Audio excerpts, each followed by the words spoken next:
ನಮಸ್ಕಾರ. ಸ್ಪಂದನ ವಾಹಿನಿಯ ವೀಕ್ಷಕರೆಲ್ಲರಿಗೂ ಕವಿ ಸಮಯ ಕಾರ್ಯಕ್ರಮಕ್ಕೆ ಆತ್ಮೀಯ ಸ್ವಾಗತ. ಇಂದು ನಮ್ಮೊಂದಿಗೆ ರೇಷ್ಮಾ ಶೆಟ್ಟಿ ಗೋರೂರು ಇವರು ಇದ್ದಾರೆ. ಇವರನ್ನು ಕಾರ್ಯಕ್ರಮಕ್ಕೆ ಆತ್ಮೀಯವಾಗಿ ಸ್ವಾಗತಿಸುತ್ತೇನೆ.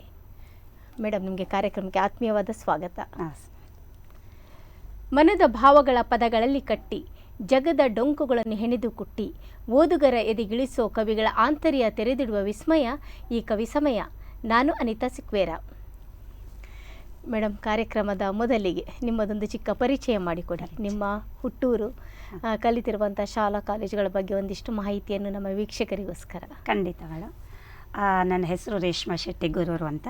ಪ್ರಸ್ತುತ ನಾನು ಕಾರ್ಕಳ ತಾಲೂಕಿನ ಎಣ್ಣೆಹೊಳೆ ನಂದು ಮನೆ ಇರೋದು. ಇವಾಗ ನಾನು ವಾಸ ಇರೋದು ಹಾಸನ ಜಿಲ್ಲೆಯ ಗೋರೂರಲ್ಲಿ. ಹಾಗಾಗಿ ನನ್ನ ಹೆಸರಿನಲ್ಲಿ ಸ್ವಲ್ಪ ಬದಲಾವಣೆಯಾಗಿ ರೇಷ್ಮಾ ಶೆಟ್ಟಿ ಗೋರೂರು ಅನ್ನೋದನ್ನು ಈಗ ನಾನು ಪ್ರಸ್ತುತ ನನ್ನ ಹೆಸರಿನ ಮೂಲಕ ಇರುವಂಥದ್ದು. ನನ್ನ ಊರು ಎಣ್ಣೆಹೊಳೆ. ಅಪ್ಪ ಅಮ್ಮ ಬಂದು ಪುಷ್ಪಾ ಶೆಟ್ಟಿ, ದೇಜು ಶೆಟ್ಟಿ ಅಂತ. ಅಪ್ಪಾಜಿಯವರು ಈಗ ಇಲ್ಲ, ಅಮ್ಮ ಇದ್ದಾರೆ. ಎಜುಕೇಷನ್ ಅಂತಂದರೆ ಪ್ರಾಥಮಿಕ ಶಿಕ್ಷಣವನ್ನು ನಮ್ಮ ಸ್ಥಳೀಯ ಎಣ್ಣೆಹೊಳೆ ಪ್ರಾಥಮಿಕ ಶಾಲೆಯಲ್ಲಿ ಮುಗಿಸ್ಕೊಳ್ತೇನೆ. ಹೈಸ್ಕೂಲ್ ಬಂದು ಹಿರ್ಗಾನ ಪ್ರೌಢಶಾಲೆಯಲ್ಲಿ ಮುಗಿಸ್ಕೊಳ್ತೇನೆ. ಅದಾದ ನಂತರ PUCಯನ್ನು ಸರಕಾರಿ ಪದವಿ ಪೂರ್ವ ಕಾಲೇಜು ಮುನಿಯಾಲು, ಅದರ ನಂತರ ಮತ್ತೆ 2 ವರ್ಷ JOC ಕೂಡ ಅದೇ ದೇಗುಲದಲ್ಲೇ ನಾನು ಮುಗಿಸಿಕೊಳ್ತೇನೆ. ಅದಾದಮೇಲೆ ಭುವನೇಂದ್ರ ಕಾಲೇಜ್ ಕಾರ್ಕಳದಲ್ಲಿ 1 ವರ್ಷದ ಪತ್ರಿಕೋದ್ಯಮ ಇದನ್ನು ತಗೊಳ್ತೇನೆ. ಅಲ್ಲಿಗೆ ನನ್ನ ಎಜುಕೇಷನ್ ಒಂದು ಮುಗೀತದೆ ಒಂದು ಹಂತಕ್ಕೆ. ಅಂದರೆ ಮುಂದಕ್ಕೆ ಮಾಡಬೇಕಿತ್ತು, ಕಾರಣಾಂತರಗಳಿಂದ ನಾನು ಸ್ಥಗಿತಗೊಳಿಸಬೇಕಾದಂಥ ಅನಿವಾರ್ಯ ಪರಿಸ್ಥಿತಿ. ಹಾಗೆ ಅದರ ಜೊತೆಗೆ ಮದುವೆ, ವೈವಾಹಿಕ ಜೀವನ, ಅಲ್ಲಿಗೆ ವೈವಾಹಿಕ ಜೀವನ ಆರಂಭ ಆಗುತ್ತೆ. ಅದರ ನಂತರ ನಾನು ಬರವಣಿಗೆ ಸ್ವಲ್ಪ ಸ್ಟಾಪ್ ಮಾಡಿದೆ. ಮುಂದಕ್ಕೆ ಮತ್ತೆ ಸ್ವಲ್ಪ ವರ್ಷಗಳ ನಂತರದಲ್ಲಿ ಮತ್ತೆ ಆರಂಭಿಸಿ. ವೃತ್ತಿ ಏನು ಮಾಡ್ತಿದ್ದೀರಿ ಮೇಡಮ್? ನಾನು ವೃತ್ತಿ ಅಂತ ಇಲ್ಲ, ನಮ್ಮದು ಹೋಟೆಲ್ ಬಿಸ್ನೆಸ್ ಇದೆ. ಪ್ರವೃತ್ತಿಯಾಗಿ ಸಾಹಿತ್ಯದ ಆಯ್ಕೆ, ಅದರ ಜೊತೆಗೆ ಈಗ ಪತ್ರಿಕಾ ರಂಗದಲ್ಲಿ ಗುರುತಿಸಿಕೊಂಡಿದ್ದೇನೆ. ಜನಮಿಡಿತ ಪತ್ರಿಕೆಯಲ್ಲಿ ಹಾಸನ ಜಿಲ್ಲಾ ಪ್ರತಿನಿಧಿಯಾಗಿ ಗುರುತಿಸಿಕೊಂಡಿದ್ದೆ. ಇವಾಗ ಹಾಸನ ಜಿಲ್ಲೆಯ ಭೀಮಾ ವಿಜಯ ಪತ್ರಿಕೆಯಲ್ಲಿ ಪ್ರತಿನಿಧಿಯಾಗಿ ನಾನು ಪತ್ರಿಕಾ ವರದಿಗಾರ್ತಿಯಾಗಿ ಮುಂದುವರಿತಾ ಇದ್ದೇನೆ. ಅದಕ್ಕೆ ನೀವು ಅಂದ್ರೆ ಪತ್ರಿಕೋದ್ಯಮ ಮಾಡಿದ್ದೀರ ಅಂದಾಗ ಒಂದು ಆಸಕ್ತಿ ಬಂತು. ಒಂದು JOC ಮಾಡಿದ್ದೀರ ಅಂತ ಹೇಳಿದ್ರಲ್ಲ, ಈ ಮೊದಲು ಬರವಣಿಗೆಯಲ್ಲಿ ಆಸಕ್ತಿ ಹೇಗೆ ಮೂಡಿತು? ಮೊದಲು ಬರವಣಿಗೆಯಲ್ಲಿ ಆಸಕ್ತಿ ಮೂಡಿದ್ದು ಅಂದರೆ, ನಾನು ಹೈಸ್ಕೂಲ್ ದಿನಗಳಲ್ಲಿ ಅಲ್ಲಿ ತನಕ ಬರವಣಿಗೆ ಯಾವುದೇ ನನಗೆ ಇದಿರಲಿಲ್ಲ. ಮಾಮೂಲಿ ಶಾಲಾ ತರಗತಿಗಳನ್ನು ಇದು ಮಾಡ್ತಾ ಇದ್ದೆ. ಅಲ್ಲಿ ಒಂದು ಶಾಲೆಯಲ್ಲಿ ಪ್ರವಾಸ ಹೋಗ್ಲಿಕ್ಕಿತ್ತು. ಕೆಲವೊಂದು ವಿದ್ಯಾರ್ಥಿಗಳು ಪ್ರವಾಸಕ್ಕೆ ಹೋದ್ರು.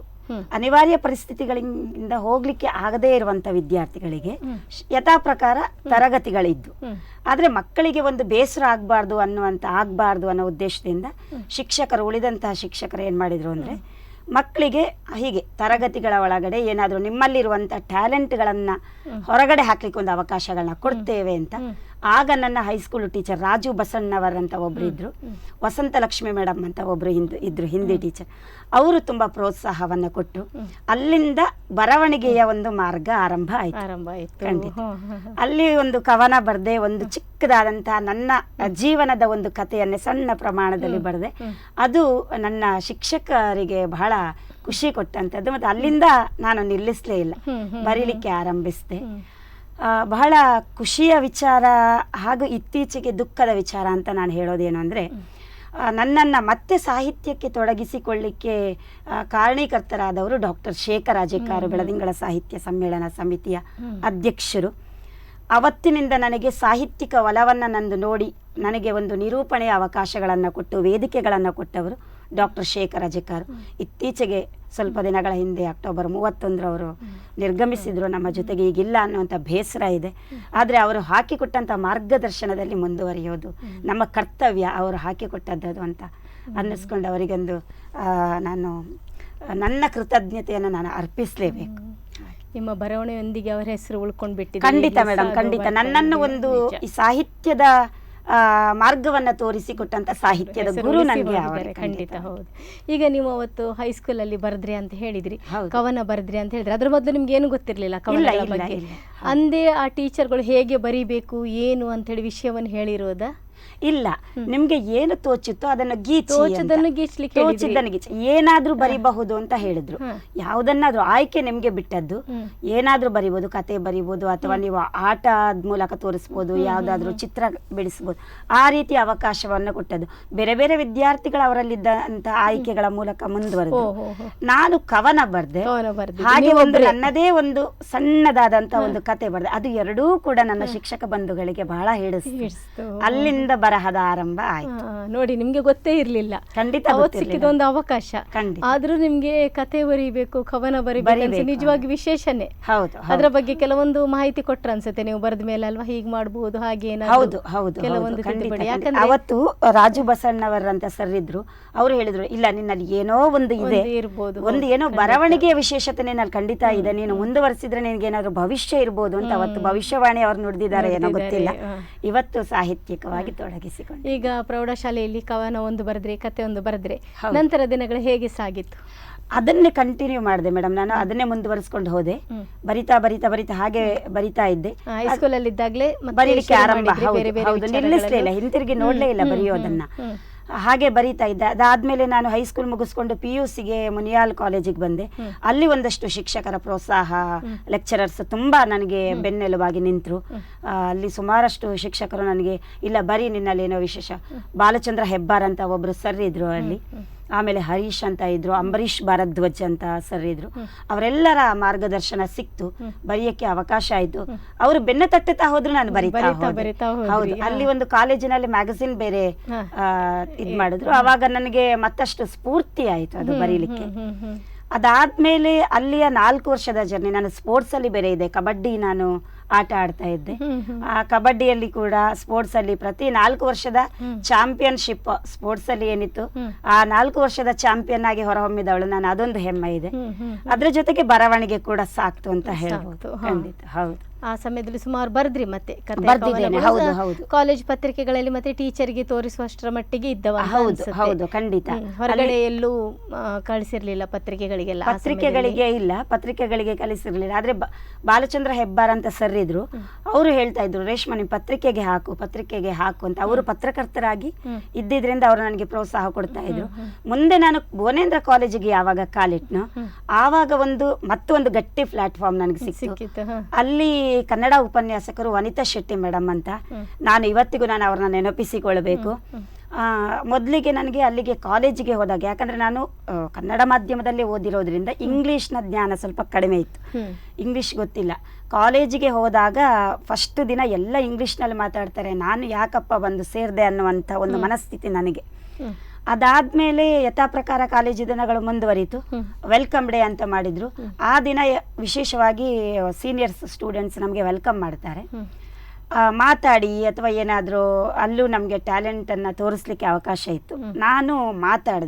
ನಾನು ಮಾತಾಡೋದನ್ನು ನೋಡಿ ಪ್ರಾಂಶುಪಾಲರಿರ್ಬೋದು, ಅಲ್ಲಿದ್ದಂಥ ಉಪನ್ಯಾಸಕರೆಲ್ಲರೂ ಬಹಳ ಖುಷಿ ಪಟ್ಟರು. ಅದು ಮತ್ತೊಂದು ನನಗೆ ಇದಾಯಿತು. ಮತ್ತೆ ನಾನೇನು ಮಾಡಿದೆ ಅಂದರೆ NSS ಕ್ಯಾಂಪಿಗೆ ಸೇರಿಕೊಂಡೆ. ಮತ್ತು ದಿನ ನೋಟಿಸ್ ಬೋರ್ಡಲ್ಲಿ ಪ್ರತಿದಿನ, ಒಂದು ದಿನ ಇಲ್ಲ ಹೇಳಿದ್ರು ನಮ್ಮ ವನಿತಾ ಶೆಟ್ಟಿ ಮೇಡಮ್ ಅವ್ರು ಕೇಳೋರು, ರೇಷ್ಮಾ ಯಾಕೆ ಇವತ್ತು ನೋಟಿಸ್ ಬೋರ್ಡಲ್ಲಿ ನಿನ್ನ ಯಾವುದೇ ಒಂದು ಕವನ ಅಥವಾ ಕತೆ ಇಲ್ಲ, ಬರಿಬೇಕು ನೀನು ಅಂತ. ಲೇಖನ, ಕತೆ, ಕವನ ಅಲ್ಲಿಂದ ಪ್ರತಿದಿನ ಒಂದೇ ಒಂದು ದಿನ ಬಿಡದೆ ನಾನು ನೋಟಿಸ್ ಬೋರ್ಡ್ಗೆ ಪ್ರತಿದಿನ ಬರೀಲಿಕ್ಕೆ ಆರಂಭಿಸಿದೆ. ಅದು ಗಟ್ಟಿ ಪ್ಲಾಟ್ಫಾರ್ಮ್ ಆಯಿತು ನನಗೆ. ಬರೆದು ತುಂಬ ಬರೆದಿದ್ದೆ ಆವಾಗ. ಬಹುಶಃ ಆಗಿನ ದಿನಮಾನಗಳಲ್ಲಿ ನಾನು ಬರೆದಂತ ಬರಹಗಳು ಇದ್ದಿದ್ರೆ ಇವತ್ತಿಗೆ ನಾನೊಂದು 15-20 ಪುಸ್ತಕಗಳನ್ನು ಮಾಡುವಷ್ಟು ಬರಹ. ಅದು ಇಟ್ಕೊಂಡಿಲ್ವಾ ನೀವು? ಇಲ್ಲ, ಅದು ಏನಾಯ್ತು ಅಂತಂದ್ರೆ, ಅದಾದ್ಮೇಲೆ ನನಗೆ ಭುವನೇಂದ್ರ ಕಾಲೇಜಲ್ಲಿ 1 ವರ್ಷ ಆಯ್ತು. ಮತ್ತೆ ನಮ್ಗೆ ಎಜುಕೇಶನ್ ಡಿಸ್ಕಂಟಿನ್ಯೂ ಆಯ್ತು. ಅದಾದ್ಮೇಲೆ ಮದುವೆ ಮಾಡಿದ್ರು. ಮದುವೆ ಆದ್ಮೇಲೆ ಗಂಡನ ಮನೆಗೆ ಹೋದ್ಮೇಲೆ ಯಥಾ ಪ್ರಕಾರ ಅಂದ್ರೆ ವೈವಾಹಿಕ ಜೀವನ ಅಂದ್ರೆ ಹೆಣ್ಣು ಮಕ್ಕಳಿಗೆ ಅದೊಂದು, ಅಲ್ಲಿಗೆ ನನ್ನ ಬರವಣಿಗೆ ಅಧ್ಯಾಯ ಮುಗಿದು ಹೋಯ್ತು ಅನ್ನುವಂತ ಮಾನಸಿಕ ಸ್ಥಿತಿ ನಾನೇ ತಂದುಕೊಂಡದ್ದು. ಯಾಕಂದ್ರೆ ಗಂಡನ ಮನೆಯಲ್ಲಿ ಗಂಡ ಕೂಡ ಸಪೋರ್ಟಿವ್ ಆದ್ರೂ ಇದ್ರು, ಅವರೇನು ಬೇಡ ಅಂತ ಹೇಳುವಂತ ವ್ಯಕ್ತಿ ಖಂಡಿತ ಅಲ್ಲ. ಗಂಡನ ಮನೆಯಲ್ಲಿ ಕೂಡ ಎಜುಕೇಟೆಡ್ ಫ್ಯಾಮಿಲಿ ಆಗಿರೋದ್ರಿಂದ ಅವರು ಏನು ಬೇಡ ಹೇಳ್ತಾ ಇದ್ದವರಲ್ಲ. ಆದ್ರೆ ನನಗೆ ಏನ್ ಅನ್ನಿಸ್ತು ಅಂದ್ರೆ, ಮದುವೆ ಅಂತ ಆದ್ಮೇಲೆ ಬಹುಶಃ ಈ ರೀತಿಯಾದ ಜೀವನ ಕ್ರಮಗಳೇ ಇರ್ಬೇಕೇನೋ ಅನ್ನುವಂತ ಮನಸ್ಥಿತಿ ನಾನು ಮಾಡ್ಕೊಂಡದ್ದು. ಅದಾದ್ಮೇಲೆ ಮತ್ತೆ ಒಂದಷ್ಟು ವರ್ಷಗಳು ಹೋಯ್ತು. ಹೋಗಿ ಆದ್ಮೇಲೆ 2 ಮಕ್ಕಳು ಆದ್ರು, ಶಿಶಿರ್, ಶಿಖರ್. ಅವ್ರದ್ದು ಸ್ವಲ್ಪ ಸಣ್ಣ ಪುಟ್ಟ ಶಿಕ್ಷಣಕ್ಕೆ ಇರ್ಬೋದು, ಮತ್ತೆ ಇರ್ತದೆ. ಹೌದು, ಲೈಫನ್ನು ನಾನು ಅಲ್ಲಿ ಡಿಸ್ಟ್ರಿಬ್ಯೂಟ್ ಮಾಡ್ಕೊಳ್ಳೇಬೇಕಿತ್ತು ಮಕ್ಕಳಿಗೋಸ್ಕರ. ಅದಾದ್ಮೇಲೆ ಒಂದು ದಿನ ನಮ್ದು ಹೋಟೆಲ್ ವೃತ್ತಿ ಯಥಾ ಪ್ರಕಾರ ಹೋಟೆಲ್ನಲ್ಲಿ ನಾವು ಕೆಲಸಗಳಲ್ಲಿ ತೊಡಗಿಸಿಕೊಳ್ಳೇಬೇಕು, ಹೆಣ್ಣು ಮಗಳಾಗಿ ಅದು ನನ್ನ ಜವಾಬ್ದಾರಿ ಕೂಡ ಅನ್ನೋದು ನನ್ನ ಮನಸ್ಥಿತಿ. ನಮ್ಮ ಪಕ್ಕದ ಮನೆಯವರು ಇರ್ಬೋದು, ನನಗೆ ಬೇಕಾದವರೇ ಯಾರೋ ಒಬ್ರು ನನ್ನ ಆತ್ಮೀಯರು ಅಂತ ಅಂದುಕೊಂಡವ್ರೆ. ಅವರೊಂದಿನ ಏನು ಹೇಳಿದ್ರು ಅಂತ ಕೇಳಿದ್ರೆ, ಅವರ ಅಂದರೆ ನಾನು ಹೇಳ್ತಿದ್ದೀನಿ ಅನ್ನುವ ರೀತಿಯಲ್ಲಿ ಅವ್ರು ಮಾತಾಡಲಿಲ್ಲ. ಅವರು ಏನು ಹೇಳಿದರು ಅಂದರೆ, ನಿಮಗೆ ಎಜುಕೇಷನ್ ಇಲ್ವಾ, ನೀವು ಹೋಟೆಲ್ನಲ್ಲಿ ಕೆಲಸ ಮಾಡ್ತಿದ್ದೀರಲ್ಲ. ನನ್ನ ಮನೆಯಲ್ಲಿ ಯಾರೋ ಒಬ್ಬರು ಸದಸ್ಯರು ಹೇಳಿದ್ರು, ಅವರಿಗೆ ಎಜುಕೇಷನ್ ಇಲ್ಲದೆ ಇರ್ಬೋದೇನೋ, ಎಜುಕೇಷನ್ ಇದ್ದವರಾದರೆ ಹೋಟೆಲ್ ವೃತ್ತಿಯ ಒಳಗೆ ಅವರನ್ನು ಅವರು ತೊಡಗಿಸಿಕೊಳ್ತಿರ್ಲಿಲ್ಲ ಅನ್ನುವಂಥ ಒಂದು ಮಾತು ಬಂತು. ಆಗ ನನಗೆ ಅನ್ನಿಸ್ತು, ಬಹುಶಃ ನಾನು ಬರಿತಾ ಇದ್ದವಳು, ನನ್ನಲ್ಲಿ ಒಂದು ಸ್ವಲ್ಪ ಶಿಕ್ಷಣ ಇದೆ ಅಂತ ಅಹಮ್ಮಲ್ಲ, ಆದರೂ ನನ್ನ ಒಂದಷ್ಟು ವಿದ್ಯೆ, ಕಲ್ತಿರೋ ವಿದ್ಯೆ ಇತ್ತು. ನಾನು ಸುಮ್ಮನೆ ಇದ್ದದ್ದು ನನ್ನ ತಪ್ಪೇನೋ ಅಂತ ನನಗೆ ಆಗ ಅನ್ನಿಸ್ತು. ಮತ್ತೆ ನಾನೇನು ಮಾಡಿದೆ ಅಂದರೆ, ಬರೆಯುವುದನ್ನ ಮತ್ತೆ ಸ್ಟಾರ್ಟ್ ಮಾಡಿದೆ, ರೀಜರ್ನಿ. ಅಲ್ಲಿಂದ ಒಂದಷ್ಟು ವರ್ಷ ಗ್ಯಾಪ್ ಆದ್ರೂ ಮತ್ತೆ ಸ್ಟಾರ್ಟ್ ಮಾಡಿದೆ. ಅವರೊಂದು ಚುಚ್ಚುವಿಕೆ. ಹೌದು, ಇಲ್ಲ ನಿಜವಾಗಿಯೂ ನಾನು ಅವ್ರನ್ನ ಅವತ್ತು ನಗಾಡ್ಬಿಟ್ಟು ಸುಮ್ಮನೆ ಅದೇ ಅವತ್ತು. ಹೌದು, ಇಲ್ಲ ನಾನು ಅವ್ರಿಗೆ ಏನು ಹೇಳಿದೆ, ಹೌದು ನಾನು ಎಜುಕೇಶನ್ ಅಂದೇನು ಇಲ್ಲ ಅಂತಾನೆ ಅನ್ಕೊಂಡು ಸುಮ್ಮನೆ ನಗಾಡ್ಕೊಂಡು ಸುಮ್ಮನೆ ಅದೇ. ಆದ್ರೆ ಅದನ್ನ ಸ್ಪೋರ್ಟಿವ್ ಆಗಿ ತಗೊಂಡೆ. ಅದು ಬೇಕಿತ್ತು, ಅವರ ಮಾತು ಇವತ್ತು ಇಲ್ಲಿ ತನಕ ತಂದು ನಿಲ್ಸಿದೆ ಅಂತ ಹೇಳೋ ಹೆಮ್ಮೆ ಇದೆ ನನಗೆ. ಆಮೇಲೆ ಅದಾಯ್ತು, ಸುಮ್ಮನೆ ಬರೀಲಿಕ್ಕೆ ಸ್ಟಾರ್ಟ್ ಮಾಡಿದೆ. ಬರ್ದದ್ದನ್ನ ಫೇಸ್ಬುಕ್ ಪೇಜ್ಗಳಿಗೆ ಹಾಕ್ಲಿಕ್ಕೆ ಆರಂಭಿಸಿದೆ. ಅಲ್ಲಿಂದ ನನ್ನನ್ನು ಗಟ್ಟಿಗೊಳಿಸಿದ್ದು ಅಖಿಲ ಭಾರತೀಯ ಸಾಹಿತ್ಯ ಪರಿಷತ್ ವೇದಿಕೆ ಹಾಸನ. ಅವರು ಬರೆದ ಬರಹಗಳನ್ನ ನೋಡ್ಲಿಕ್ಕೆ ಆರಂಭಿಸಿದ್ರು, ಗುರುತಿಸಿದ್ರು, ಬೇರೆ ಬೇರೆ ವೇದಿಕೆಗಳನ್ನ ಕೊಡ್ಲಿಕ್ಕೆ ಆರಂಭಿಸಿದ್ರು. ಅಖಿಲ ಭಾರತೀಯ ಸಾಹಿತ್ಯ ಪರಿಷತ್ ವೇದಿಕೆ ಗೊರೂರು ಘಟಕವನ್ನ ಆರಂಭಿಸಿದ್ವಿ. ಅಲ್ಲಿಂದ ನಮ್ಮ ಜರ್ನಿ ನಿಲ್ಲೇ ಇಲ್ಲ. ಮತ್ತೆ ಎಷ್ಟು ವರ್ಷ ಆಯ್ತು ಇದಾಗಿ? ಅದಾಗಿ ಒಂದು 5-6 ವರ್ಷ ಆಯ್ತು. 5-6 ವರ್ಷದಿಂದ ಮತ್ತೆ ಹೌದು ಹೌದು ಹೌದು. ಅಲ್ಲಿಂದ ಜರ್ನಿ ಸ್ಟಾರ್ಟ್ ಮಾಡಿದ್ವಿ. ಮತ್ತೆ ಬರವಣಿಗೆ 15 ದಿನಕ್ಕೊಂದು ದಿನ ಕಾರ್ಯಕ್ರಮ, ಹೀಗೆ ಕಾರ್ಯಕ್ರಮ ಆರಂಭ ಆಯಿತು. ಮುಂದುವರಿತಾ ಇವತ್ತು ಇಲ್ಲಿಯ ತನಕ ಬಂದು ನಿಂತಿದ್ದೇವೆ. ಆ ಬರಹಗಳಿಗೆ ಒಂದು ಪುಸ್ತಕ ಮಾಡಬೇಕು ಅಂತ ಮನಸ್ಸು ಬಂತು. ಕಥಾಬಿಂದು ಪ್ರಕಾಶನ ನನಗೆ ಅವಕಾಶವನ್ನ ಕೊಡ್ತು. ಅವರ ಮೂಲಕ ಒಂದು ಪುಸ್ತಕ, ಮೊದಲ ಪುಸ್ತಕ ಭಾವಜೀವಿಯ ಅಂತರಂಗ ಕವನ ಸಂಕಲನವನ್ನೇ ಹೊರತಂದೆ. ಎರಡನೇದ್ದು ಯಥಾ ಪ್ರಕಾರ ನನ್ನ ಸಾಹಿತ್ಯದ ಗುರು ಡಾಕ್ಟರ್ ಶೇಖರ ಜೆಕ್ಕಾರು ಅವರ ಮೂಲಕ ಮಾಧ್ಯಮ ಅನ್ನುವಂಥ ಅವರ ಪ್ರಕಾಶನದ ಮೂಲಕ ನೀನಾ ನಾನಾ ಅನ್ನುವಂಥ ಕವನ ಸಂಕಲನ ಬಿಡುಗಡೆ ಮಾಡಿದೆ. ಇತ್ತೀಚೆಗೆ ಮತ್ತೊಂದು ಕಥಾಬಿಂದು ಪ್ರಕಾಶನದಿಂದಲೇ ಮತ್ತೊಂದು ಶ್ರಮದ ಬೆಸುಗೆ, ಅದು 3ನೇ ಕವನ ಸಂಕಲನ. ಆ 3 ಕವನ ಸಂಕಲನಗಳನ್ನ ಬಿಡುಗಡೆ ಮಾಡಿದಂಥ ತೃಪ್ತಿ ನಿಮ್ಮಲ್ಲಿದೆ. ಕವನಗಳು ಮತ್ತೆ ಇನ್ನೊಂದು ಯಾವುದು ಲೇಖನಗಳಂತ ಹೇಳಿ? ಇಲ್ಲ, 3 ಕವನಗಳದ್ದೇ. ಈಗ ಮುಂದಿನ ತಿಂಗಳು ಅಥವಾ ನೆಕ್ಸ್ಟ್ ತಿಂಗಳು ಮತ್ತೊಂದು ಲೇಖನಗಳ ಕೃತಿಯನ್ನು ಹೊರತರಲಿಕ್ಕೆ ಎಲ್ಲ ಪೂರ್ವ ಸಿದ್ಧತೆಗಳನ್ನ ಮಾಡಿಕೊಳ್ತಾ ಇದ್ದೆ. ಮತ್ತೆ ಕಥೆಗಳ ಬಗ್ಗೆ ಏನು ಇದು ಮಾಡಿಲ್ಲ? ಕಥೆಗಳನ್ನ ಅಂದ್ರೆ ಸಣ್ಣ ಪುಟ್ಟದಾಗಿ ನಾನು ಬರೀತಾ ಇದ್ದೇನೆ, ಅಂದ್ರೆ ಅದನ್ನ ಪುಸ್ತಕ ರೂಪದಲ್ಲಿ ಹೊರತರುವಂತಹ ಪ್ರಯತ್ನವನ್ನ ಮಾಡಿಲ್ಲ. ಬರೆದಿಟ್ಟಿದ್ದೀರಿ? ಹೌದು, ಕೆಲವೊಂದಷ್ಟು ಇದಾವೆ. ಮೇಡಮ್, ಮಾತನ್ನು ಮುಂದುವರಿಸುವ ಒಂದು ಚಿಕ್ಕ ವಿರಾಮದ ಬಳಿಕ. ಓಕೆ, ಕವಿ ಸಮಯ ಮುಂದುವರಿಯುತ್ತೆ ಪುಟ್ಟ ವಿರಾಮದ ಬಳಿಕ.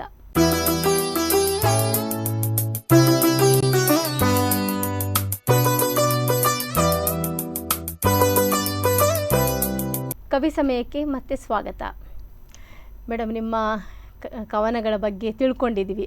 ಒಂದು ಈಗ ಕುತೂಹಲ, ಅದೇನು ಬರೆದಿದ್ದೀರಿ, ಹೇಗಿರ್ಬೋದು ಅನ್ನೋದು ಖಂಡಿತ ಇದೆ. ಒಂದು 3 ಕವನಗಳನ್ನು ವಾಚನ ಖಂಡಿತ ಮೇಡಮ್. ನನ್ನ ಭಾವಜೀವಿಯ ಅಂತರಂಗ ಕೃತಿಯ ಒಂದು ಕವನವನ್ನು ನಾನು ವಾಚನ ಮಾಡಲಿಕ್ಕೆ ಇಚ್ಛೆ ಪಡ್ತೇನೆ ಮೇಡಮ್.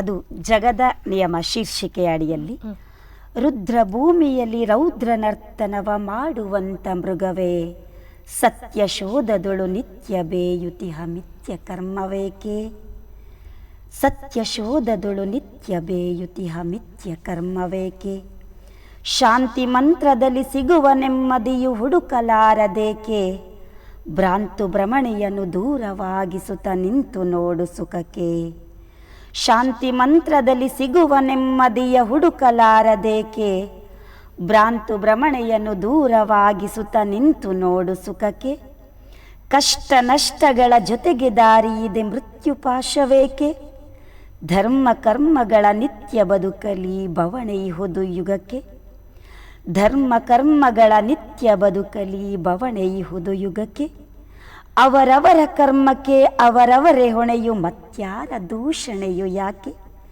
ಅವರವರ ಕರ್ಮಕ್ಕೆ ಅವರವರೇ ಹೊಣೆಯು ಮತ್ಯಾರ ದೂಷಣೆಯು ಯಾಕೆ, ಆತ್ಮಸ್ಥೈರ್ಯದೊಳು ಬದುಕ ನಡೆಸಲು ಸಿಹಿಯು ಇಹುದು ಯುಗಕ್ಕೆ, ಆತ್ಮಸ್ಥೈರ್ಯದೊಳು ಬದುಕ ನಡೆಸಲು ಸಿಹಿಯು ಇಹುದು ಯುಗಕ್ಕೆ. ನಿನ್ನೊಡಲ ಬದುಕ ನೀನೆ ಬದುಕಿಕೋ ಜಗದೊಡಲ ಪ್ರೀತಿ ಸುಖಕ್ಕೆ. ನಿನ್ನೊಡಲ ಬದುಕ ನೀನೆ ಬದುಕಿಕೋ ಜಗದೊಡಲ ಪ್ರೀತಿ ಸುಖಕ್ಕೆ. ದುಷ್ಟ ಬುದ್ಧಿಯನ್ನು ದೂರೀಕರಿಸಿ ಬದುಕು ಸೌಹಾರ್ದತೆಯ ಮಂತ್ರದೊಳಗೆ. ದುಷ್ಟ ಬುದ್ಧಿಯನ್ನು ದೂರೀಕರಿಸಿ ಬದುಕು ಸೌಹಾರ್ದತೆಯ ಮಂತ್ರದೊಳಗೆ. ಯುದ್ಧ ಭೂಮಿಯಲ್ಲಿ ಕೊನೆಯ ಗೆಲುವು ಧರ್ಮಕ್ಕೆ ಚಿಂತೆ ಏಕೆ. ಯುದ್ಧ ಭೂಮಿಯಲ್ಲಿ ಕೊನೆಯ ಗೆಲುವು ಧರ್ಮಕ್ಕೆ ಚಿಂತೆ ಏಕೆ.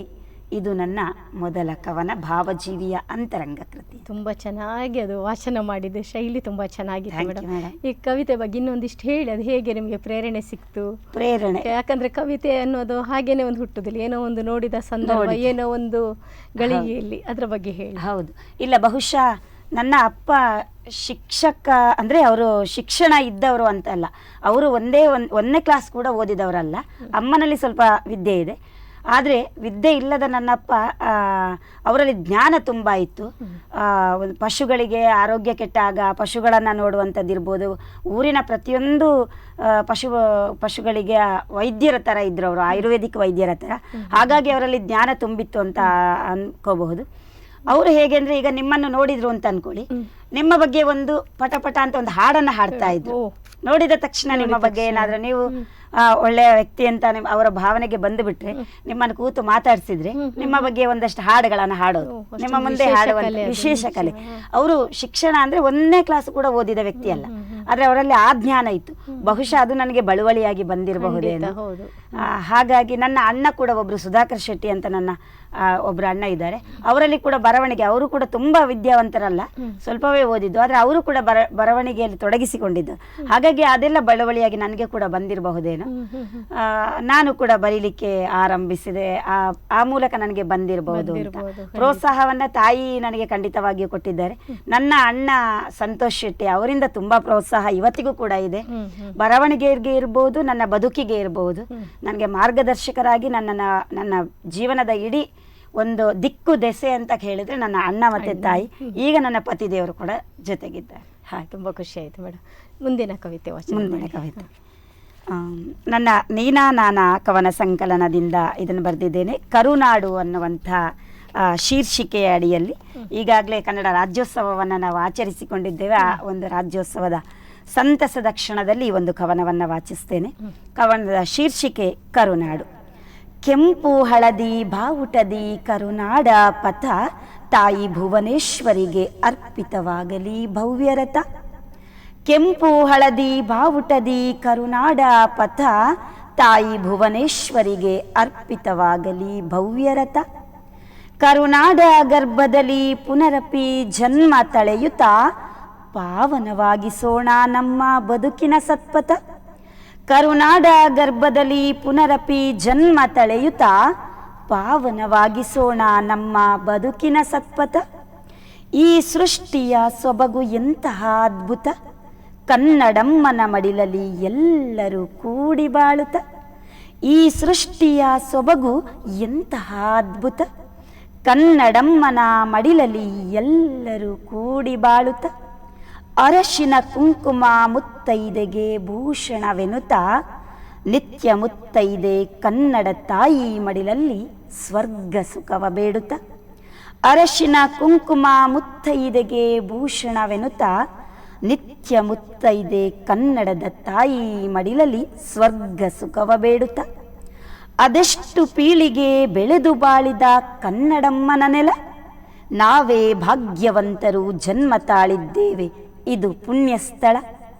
ಅದೆಷ್ಟು ಪೀಳಿಗೆ ಬೆಳೆದು ಬಾಳಿದ ಕನ್ನಡಮ್ಮನ ನೆಲ, ನಾವೇ ಭಾಗ್ಯವಂತರು ಜನ್ಮ ತಾಳಿದ್ದೇವೆ ಇದು ಪುಣ್ಯ ಸ್ಥಳ. ಕಾವೇರಿಯ ಮಡಿಲು ಬರಿದಾಗದು ಎಂದು ಇದು ಪವಿತ್ರ ಜಲ, ಈ ನೆಲ ಅದೆಷ್ಟು ಸಾಧು ಸಂತರುಗಳ ಸಾಧಕರ ಸಾಧನೆಯ ಪುಣ್ಯಫಲ. ಕಾವೇರಿಯ ಮಡಿಲು ಬರಿದಾಗದು ಎಂದು ಇದು ಪವಿತ್ರ ಜಲ, ಈ ನೆಲ ಅದೆಷ್ಟು ಸಾಧು ಸಂತರುಗಳ ಸಾಧಕರ ಸಾಧನೆಯ ಪುಣ್ಯಫಲ. ದೇಶದಿ ತಿರಂಗ ರಾಜ್ಯದಿ ದ್ವಿವರ್ಣ ಧ್ವಜವನ್ನು ಎತ್ತರಕ್ಕೆ ಏರಿಸುತ್ತಾ, ಮೊಳಗಲಿ ಉದ್ಘೋಷ ನಾಡು ನುಡಿಯನ್ನು ಪಸರಿಸುವ ಸದುದ್ದೇಶ. ದೇಶದಿ ತಿರಂಗ ರಾಜ್ಯದಿ ದ್ವಿವರ್ಣ ಧ್ವಜವನ್ನು ಎತ್ತರಕ್ಕೆ ಏರಿಸುತ್ತಾ ಮೊಳಗಲಿ ಉದ್ಘೋಷ ನಾಡು ನುಡಿಯನ್ನು ಪಸರಿಸುವ ಸದುದ್ದೇಶ. ಅದೇನೇ ಬರಲಿ ಹೋರಾಟದ ಛಲವಿರಲಿ ದೇಶ ಭಾಷೆ ಮೇಳೈಸುತ್ತ ಕನ್ನಡಮ್ಮನಿಗೊಂದು ಕಿರು ನಮನ ಜೈ ಕರ್ನಾಟಕ ಮಾತ. ಅದೇನೇ ಬರಲಿ ಹೋರಾಟದ ಫಲವಿರಲಿ ದೇಶ ಭಾಷೆ ಮೇಳೈಸುತ್ತ ಕನ್ನಡಮ್ಮನಿಗೊಂದು ಕಿರು ನಮನ ಜೈ ಕರ್ನಾಟಕ ಮಾತ. ರೋಮಾಂಚನ ಆಯಿತು. ತುಂಬ ಚೆನ್ನಾಗಿದೆ ಈ ಕವಿತೆ. Thank you. ತುಂಬ ಚೆನ್ನಾಗಿತ್ತು ಮೇಡಮ್. Thank you. ಮತ್ತು ಓದುವ ನೀವು ಕವನ ವಾಚನ ಮಾಡುವಂಥ ಶೈಲಿ ಸಹ ತುಂಬ ಚೆನ್ನಾಗಿ. ಮುಂದಿನ ಕವಿತೆ ಖಂಡಿತ. ಇದು ನನ್ನ 3ನೆಯ ಕವನ ಸಂಕಲನದಿಂದ, ಶ್ರಮದ ಬೆಸುಗೆ ಕವನ ಸಂಕಲನದಿಂದ. ಈ ನನ್ನ ಕವಿತೆಗೆ ನನಗೆ ನಗದು ಪುರಸ್ಕಾರ ಬಂದಿದೆ. ಹಾಗಾಗಿ ಇದನ್ನು ವಾಚನ ಮಾಡೋಣ ಅನ್ನುವಂಥ ಮನಸ್ಸು ನನಗಾಗಿದೆ. ಕವನದ ಶೀರ್ಷಿಕೆ ನನಗೂ ಬದುಕುವ ಹಕ್ಕಿಲ್ಲವೇ. ನನಗೂ ಬದುಕುವ ಆಸೆ ಇದೆ, ಗಂಡು ಹೆಣ್ಣಲ್ಲದ ಜನ್ಮದಲ್ಲಿ ನಮ್ಮ ತಪ್ಪೇನಿದೆ. ನನಗೂ ಬದುಕುವ ಆಸೆ ಇದೆ, ಗಂಡು ಹೆಣ್ಣಲ್ಲದ ಜನ್ಮದಲ್ಲಿ ನಮ್ಮ ತಪ್ಪೇನಿದೆ. ಹೆತ್ತವರು ಮನೆಯಿಂದ ಹೊರಗಿಟ್ಟಾಯಿತು, ಸಮಾಜವು ನನ್ನ ತಳ್ಳಿಯಾಯಿತು. ತಪ್ಪಿಲ್ಲದ ನನ್ನ ಪ್ರಶ್ನೆ ಹಾಗೇ ಉಳಿದಿದೆ. ಹೆತ್ತವರು ಮನೆಯಿಂದ ಹೊರಗಿಟ್ಟಾಯಿತು, ಸಮಾಜವು ನನ್ನ ತಳ್ಳಿಯಾಯಿತು. ತಪ್ಪಿಲ್ಲದ ನನ್ನ ಪ್ರಶ್ನೆ ಹಾಗೇ ಉಳಿದಿದೆ. ಹೆಣ್ಣಾಗಿ ಹುಟ್ಟಿದೆ, ಗಂಡಾಗಿ ಬದಲಾದೆ. ಹೆತ್ತವಳ ಹೊತ್ತವಳ ತಪ್ಪೇನಿದೆ. ವಿಧಿ ನಿಯಮಕ್ಕೆ ತಲೆಬಾಗಬೇಕಿದೆ. ಅವನ ಅಣತಿಯಂತೆ ಜನ್ಮ ಪಡೆದಾಗಿದೆ. ಉತ್ತರಿಸಿ ನನಗೂ ಬದುಕುವ ಹಕ್ಕಿಲ್ಲವೇ. ಉತ್ತರಿಸಿ ನನಗೂ ಬದುಕುವ ಹಕ್ಕಿಲ್ಲವೇ. ಅರ್ಧನಾರೀಶ್ವರನಿಗೆ ಪೂಜಾದಿ ಕೈಂಕರ್ಯ, ಭಕ್ತಿಯಲ್ಲಿ ವಿಧ ವಿಧ ನೈವೇದ್ಯ. ನನಗೆ ಹಿಜಿಡನೆಂಬ ಅವಮಾನದಿ ಖೇದ. ನಾನು ನಪುಂಸಕನೆಂಬ 3ನೇ ಪ್ರಭೇದ. ನನಗೆ ಹಿಜಿಡನೆಂಬ ಅವಮಾನದಿ ಖೇದ. ನಾನು ನಪುಂಸಕನೆಂಬ 3ನೇ ಪ್ರಭೇದ. ಈ ತಾತ್ಪರ್ಯದಲ್ಲಿ ಮನಸ್ಸೇ ಛಿದ್ರ ಛಿದ್ರ. ಈ ತಾತ್ಪರ್ಯದಲ್ಲಿ ಮನಸ್ಸೇ ಛಿದ್ರ ಛಿದ್ರ. ಅವನಿತ್ತ ಬದುಕು ಬದುಕಬೇಕಿದೆ, ದೂರುವುದಾರನ್ನು ಅರ್ಥೈಸಿಕೊಳ್ಳಬೇಕಿದೆ. ಅವನಿತ್ತ ಬದುಕು ಬದುಕಬೇಕಿದೆ, ದೂರುವುದಾರನ್ನು ಅರ್ಥೈಸಿಕೊಳ್ಳಬೇಕಿದೆ. ತಪ್ಪಿಲ್ಲದ ತಪ್ಪಿಗೆ ಅವಮಾನ ನೋವಾಗಿದೆ. ತಪ್ಪಿಲ್ಲದ ತಪ್ಪಿಗೆ ಅವಮಾನ ನೋವಾಗಿದೆ. ಒಪ್ಪಬೇಕಿದೆ ಪ್ರಪಂಚ ನಮ್ಮ ವರ್ಗವನ್ನು, ಕಾಣಬೇಕಿದೆ ನಿಮ್ಮ ಪ್ರೀತಿಯ ಸ್ವರ್ಗವನ್ನು. ಒಪ್ಪಬೇಕಿದೆ ಪ್ರಪಂಚ ನಮ್ಮ ವರ್ಗವನ್ನು, ಕಾಣಬೇಕಿದೆ ನಿಮ್ಮ ಪ್ರೀತಿಯ ಸ್ವರ್ಗವನ್ನು. ಕಣ್ತುಂಬಿ ಬಂತಿ ಕವನವನ್ನು ಓದಿ. ಹೇಳಿ ಕವಿತೆಯ ಬಗ್ಗೆ ಒಂದಿಷ್ಟು. ಮೇಡಮ್, ಈಗ ಒಂದು ಪುರುಷ ಸಮಾಜ ಮತ್ತೊಂದು ಸ್ತ್ರೀ ಸಮಾಜ, ಈ 2 ಸಮಾಜಗಳ ನಡುವೆ 3ನೇದು ಒಂದು ಇದೆ. ಅವರನ್ನು ನಪುಂಸಕರು ಅಂತ ಕರೀತಾರೆ, ಹಿಜಿಡಗಳು ಅಂತ ಕರೀತಾರೆ. ಬಹುಶಃ ಭಾವನಾತ್ಮಕವಾಗಿ ಬದುಕ್ತಾ ಇರುವಂಥ ಅವರಿಗೆ ಜೀವನದಲ್ಲಿ ಬದುಕಬೇಕು ಅನ್ನೋಂಥ ತುಂಬ ಆಸೆಗಳಿರ್ತವೆ, ಕನಸುಗಳು ಕಟ್ಕೊಂಡಿರ್ತಾರೆ. ಆದರೆ ಸಮಾಜ ಅವರನ್ನು ನೋಡುವಂಥ ದೃಷ್ಟಿಕೋನವೇ ಬೇರೆ ರೀತಿಯಲ್ಲಿರ್ತದೆ. ಬಹುಶಃ ನನಗೆ ಒಂದು ದಿನ ಬಸ್ಸಲ್ಲಿ ನಾನು ಪ್ರಯಾಣ ಮಾಡಬೇಕಾದ್ರೆ ಅವರು ನನ್ನ ಹತ್ರ ಬಂದರು, ಆರ್ಥಿಕ ಸಹಾಯಕ್ಕಾಗಿ ಕೈ ಚಾಚಿದ್ರು. ಆವಾಗ ನನಗೆ ಅನ್ನಿಸ್ತು ಇವರಿಗೆ ಕೊಡಬೇಕಾ ಬೇಡ ಅಂತ. ಆದರೂ ನಾನು ನನ್ನ ಕೈಯಲ್ಲಿದ್ದಂಥ ಒಂದು ಅಮೌಂಟನ್ನು ಅವರಿಗೆ ಕೊಟ್ಟೆ. ಆವಾಗ ನನಗೆ ಅನ್ನಿಸ್ತು ಇವರ ಬಗ್ಗೆ ನಾನು ತಿಳ್ಕೊಳ್ಬೇಕು ಅಂತ.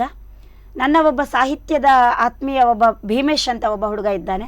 ಅವನ ಒಬ್ಬ ಸಹೋದರ ಕೂಡ ಇದೇ ಒಂದು ಮಾರ್ಗವನ್ನು ಹಿಡಿದಿದ್ದರಿಂದ ಅವನಲ್ಲಿ ಒಂದಷ್ಟು ಅಂಶಗಳನ್ನು ಕೇಳಿ ತಿಳ್ಕೊಂಡೆ, ಹೇಗೆ ಅವರ ಜೀವನ ಕ್ರಮಗಳು ಅಂತ. ಆಗ ನನಗೆ ಈ ಕವನವನ್ನು ಬರೀಲೇಬೇಕು ಅನ್ನುವಂಥ ಒಂದು ಮನಸ್ಸು ಬಂದ್ಬಿಡ್ತು. ಬರೆದು ಇದನ್ನು ಒಂದು ಪತ್ರಿಕೆಯವರ ಒಂದು ಕಾರ್ಯಕ್ರಮವನ್ನು ಮಾಡಿದರು. ಅವರ 19ನೇ ಒಂದು ವಾರ್ಷಿಕೋತ್ಸವದ ಸಂದರ್ಭದಲ್ಲಿ ನನಗೆ ತುಮಕೂರು ಬೆಂಕಿಯ ಬಲೆ ಅನ್ನುವಂಥ ಪತ್ರಿಕಾ ಇವರು ಅವರ ಒಂದು ಕಾರ್ಯಕ್ರಮದಲ್ಲಿ ಕವನ ವಾಚನಕ್ಕೆ ಒಂದು ಸ್ಪರ್ಧೆ ಆಯೋಜನೆ ಮಾಡಿದ್ರು. ಅಲ್ಲಿ ನಾನು ಈ ಸ್ಪರ್ಧೆಯಲ್ಲಿ ಇದೇ ಕವನವನ್ನ ವಾಚನ ಮಾಡಿದಾಗ ಇದಕ್ಕೆ ನನಗೆ ಬಹುಮಾನ ಬಂತು, ಅದು ನಗದು ಪುರಸ್ಕಾರ ಬಂತು. ಅದು ಒಂದು ಹೆಮ್ಮೆ ಕೂಡ ಇದೆ. ಬರವಣಿಗೆ ಅವರಿಗೆ ತಲುಪಿಸಿದಂತ ಒಂದು ನಿಜ, ಅವರ ಒಂದು ಜೀವನಕ್ಕೆ ನಾನು ಏನೋ ಒಂದು ಬರವಣಿಗೆಯ ಮೂಲಕ ಕೊಡುಗೆಯಾಗಿ ಕೊಟ್ಟಿದ್ದೇನೆ ಅಂತ ನನಗೆ ತೃಪ್ತಿ, ಆತ್ಮತೃಪ್ತಿ ಖಂಡಿತ ಇದೆ. ಒಂದು ಅರಿವು ಮೂಡಿಸುವಂತಹ ಹೌದು, ಸಮಾಜಕ್ಕೆ ನಾವು ಈಗ ಕೆಲವು ತುಂಬಾ ಜನರಿಗೆ ಅವರ ಬಗ್ಗೆ ಒಂದು ನೆಗೆಟಿವ್ ಆಲೋಚನೆಗಳೇ ಇರೋದು, ಒಂದು ಸಕಾರಾತ್ಮಕ ಭಾವನೆ ಅವರಲ್ಲಿ ಖಂಡಿತ ಯಾರಲ್ಲೂ ಇಲ್ಲ. ನಕಾರಾತ್ಮಕವಾಗಿ ಅವರನ್ನ ಪರಿಗಣಿಸ್ತಾರೆ. ಕವಿತೆಗಳ ಮೂಲಕ ನೀವು ಹೇಳುವಾಗ ಜನರಿಗೆ ಗೊತ್ತಾಗ್ಬಿಡುತ್ತೆ, ಹೌದು ಖಂಡಿತ ಈ ತರ ಭಾವನೆಗಳಿದೆ ಅಂತ ಹೇಳಿ. ನಿಜವಾಗಿ ತುಂಬಾ ಚೆನ್ನಾಗಿದೆ ಕವಿತೆ ಮೇಡಮ್. ಧನ್ಯವಾದಗಳು ಮೇಡಮ್. ಮತ್ತೆ ಈ ಬರವಣಿಗೆ ಕ್ಷೇತ್ರ ಬಿಟ್ಟು ಬೇರೆ ಯಾವ ಕ್ಷೇತ್ರದಲ್ಲಿ ಆಸಕ್ತಿ ಇದೆ? ಅಂದ್ರೆ ಕೆಲವೊಂದು ಹವ್ಯಾಸಗಳು ಇರ್ತವೆ, ಅದ್ರ ಬಗ್ಗೆ ಒಂದಿಷ್ಟು ಹೇಳಿ. ಬರೆಯೋದು ಅಲ್ಲದೆ ಅದೇ ಅಡುಗೆ ತಯಾರಿಯನ್ನ ಮಾಡ್ತೇನೆ, ಅದೊಂದು ನನ್ನ ಹುಚ್ಚು ಹವ್ಯಾಸ ಅಂತ ಹೇಳ್ಬೋದು. ಯಾವುದಾದ್ರೂ ಹೊಸ ರುಚಿಗಳನ್ನ ಪ್ರಯತ್ನ ಪಡೋದು. ಯಾಕಂದ್ರೆ ಈಗ ನಂದು ಉಡುಪಿ ಜಿಲ್ಲೆಯಲ್ಲಿ ನಾನು ಹುಟ್ಟಿ ಬೆಳೆದವಳು. ಹಾಸನ ಜಿಲ್ಲೆಗೆ ಹೋದಾಗ ಅಲ್ಲಿಯ ಆಹಾರ ಪದ್ಧತಿಗಳು, ಅಲ್ಲಿಯ ಜೀವನ ಶೈಲಿಯೇ ಬೇರೆ. ಅಲ್ಲಿಯ ಜನರ ಜೊತೆ ಬದುಕುವಂತ ಒಂದು ಅನಿವಾರ್ಯ ಪರಿಸ್ಥಿತಿಯಲ್ಲಿ ನನಗೆ ಆಗ ಮೊದಲು ನಾನು ಹೇಗೆಪ್ಪ ಇವರ ಜೊತೆ ಬದುಕೋದು ಅಂತ ಅಲ್ಲಿಯ ಜನರ ಜೀವನ ಪದ್ಧತಿಗೆ ನಾನು ಹೊಂದಿಕೊಂಡೆ. ಈಗ ಉಡುಪಿ ಜಿಲ್ಲೆಯವರು ಹೇಗೆ ನನಗೆ ಆತ್ಮೀಯರು, ಅದಕ್ಕಿಂತ ಹೆಚ್ಚಿನ ಆತ್ಮೀಯರು ಅಲ್ಲಿ ಕೂಡ ಇದ್ದಾರೆ. ಬಹಳ ಒಂದು ಬಾಂಧವ್ಯವನ್ನ ಗಟ್ಟಿಗೊಳಿಸಿಕೊಟ್ಟಂತ ಊರು. ಹಾಗಾಗಿ ಬಹುಶಃ ರೇಷ್ಮಾ ಶೆಟ್ಟಿ ಎಣ್ಣೆಹೊಳೆ ಇದ್ದ ಮಗಳು ರೇಷ್ಮಾ ಶೆಟ್ಟಿ ಗೊರೂರು ಅನ್ನುವಂತ ಹೆಸರಿಗೆ ನಾನು ಒಗ್ಗಿಕೊಂಡೆ ಅಂತ ಅನ್ಸುತ್ತೆ. ಅದು ಕೂಡ ಹೇಮಾವತಿಯ ಮಡಿಲು ಬಹಳ ಒಳ್ಳೆಯ ಒಂದು ವಾತಾವರಣ ನನಗೆ ಕೊಟ್ಟಂತದ್ದು. ಹೌದು ಹೌದು ಮೇಡಮ್, ನಾವೀಗ ಮಾತಾಡ್ತಾ ಕೊನೆ ಹಂತಕ್ಕೆ ಬಂದಿದ್ದೇವೆ. ಟೈಮ್ ಸಮಯ ಮುಗ್ದೋಯ್ತು. ನಮ್ಮ ವೀಕ್ಷಕರಿಗೆ ಏನನ್ನು ಹೇಳಿಕ್ಕೆ ಇಷ್ಟಪಡ್ತೀರಿ? ಖಂಡಿತ ಮೇಡಮ್. ಆಮೇಲೆ ನನ್ನನ್ನು ಬೆಳೆಸಿದವರು ಇಬ್ಬರು ಇದ್ದಾರೆ ಮೇಡಮ್. ಯಾಕಂದ್ರೆ ಅವ್ರನ್ನ ನಾನು ಖಂಡಿತ ಹೇಳಲೇಬೇಕು. ಬೇಕಾದಷ್ಟು ಜನ ಇದ್ದಾರೆ. ನಾನು ಆಗ್ಲೇ ಹೇಳಿದ ಹಾಗೆ ನನ್ನ ಅಣ್ಣ ನನ್ನನ್ನು ತುಂಬಾ ಪ್ರೋತ್ಸಾಹ ಕೊಡ್ತಾರೆ. ನನ್ನ ತಾಯಿ ಅವರು ನಿಜವಾಗ್ಲೂ ಕೊಡಲೇಬೇಕಾದಂತ ಒಂದು ಅಂದ್ರೆ ಅವರು ಹೆತ್ತ ಕಾರಣದಿಂದ ಅವರು ನನಗೆ ಪ್ರೋತ್ಸಾಹ ಕೊಡ್ತಾರೆ. ಅದು ಬಿಟ್ಟು ನನ್ನ ಎಣ್ಣೆಹೊಳೆಯ ಪರಿಸರದಲ್ಲಿ ಅರುಣ್ ಭಟ್, ಚಿತ್ರಾ ಭಟ್ ಅವರ ಒಂದು ಕುಟುಂಬ ಇದೆ. ಬಹುಶಃ ನನ್ನ ಮನೆ ಮಗಳಾಗಿ ಇವತ್ತಿಗೂ ನನ್ನನ್ನು ಗುರುತಿಸ್ತಾರೆ, ಗೌರವಿಸ್ತಾರೆ. ಹಾಗೆಯೇ ಪ್ರೇಮ ರಮೇಶ್ ಹೆಗಡೆ ದಂಪತಿಗಳು ಬಹುಶಃ ಈಗಲೂ ನನ್ನನ್ನು ಮಗಳ ಸ್ಥಾನದಲ್ಲಿ ಇಟ್ಟು ನನ್ನ ಬರಹಕ್ಕೆ ಇರ್ಬೋದು, ವೈಯಕ್ತಿಕ ಜೀವನಕ್ಕೆ ಇರ್ಬೋದು, ಈಗಲೂ ಕೂಡ ಅವರ ಎರಡೂ ಕುಟುಂಬಗಳು ನನಗೆ ಬಹಳ ಆತ್ಮೀಯವಾದ ಕುಟುಂಬಗಳಾಗಿ ನನ್ನನ್ನು ಪ್ರೋತ್ಸಾಹಿಸ್ತಾ ಬೆನ್ನ ತಟ್ಟುತ್ತಾ ಇದ್ದಾರೆ. ಹಾಗೆ ಹಾಸನದಲ್ಲಿ ಕೂಡ ಬಹಳಷ್ಟು ಜನ ಇದ್ದಾರೆ. ಸಾಹಿತ್ಯಿಕವಾಗಿ ಒಂದಷ್ಟು ಆತ್ಮೀಯರು, ಕವಿ ಬಳಗಗಳು ಎಲ್ಲರೂ ಇದ್ದಾರೆ. ಮುಖ್ಯವಾಗಿ ನನ್ನನ್ನು ಗುರುತಿಸಿದಂಥ ಎಲ್ಲ ಮಾರ್ಗದರ್ಶಕರು, ನನ್ನನ್ನು ಪ್ರೋತ್ಸಾಹಿಸುವಂಥ ಎಲ್ಲ ನನ್ನ ಗುರು ವರ್ಗದವರು ಇರ್ಬೋದು, ನನ್ನ ಹೆಸರು ಬಿಟ್ಟು ಹೋಗಿರ್ಬೋದು ಆತ್ಮೀಯರು ಅವರು ಇವರು ಅಂತ, ನನ್ನ ಪತಿದೇವರು ಇರ್ಬೋದು, ಪತಿದೇವರ ಕುಟುಂಬ ಇರ್ಬೋದು, ಎಲ್ಲರಿಗೂ ನಾನು ಕೃತಜ್ಞತೆಗಳನ್ನು ಸಲ್ಲಿಸಬೇಕಾದ್ದು ನನ್ನ ಧರ್ಮ. ಹಾಗಾಗಿ ನಾನು ಅವರೆಲ್ಲರನ್ನ ಈ ಒಂದು ಕಾರ್ಯಕ್ರಮದ ಮೂಲಕ ಅವರಿಗೆ ನಾನು ಕೃತಜ್ಞತೆಗಳನ್ನು ಅರ್ಪಿಸ್ತೇನೆ. ಖಂಡಿತ ಮೇಡಮ್, ತುಂಬ ಖುಷಿ ಆಯಿತು ನಿಮ್ಮೊಂದಿಗೆ ಮಾತನಾಡಿ. ಎಷ್ಟೋ ವಿಷಯಗಳು ತಿಳಿಯಿತು. ಇದೇ ಥರ ನಿಮ್ಮ ಸಾಹಿತ್ಯ ಕೃಷಿ ಮುಂದುವರಿಯಲಿ ಅಂಥೇಳಿ ನಾನು ಹಾರೈಸ್ತೇನೆ.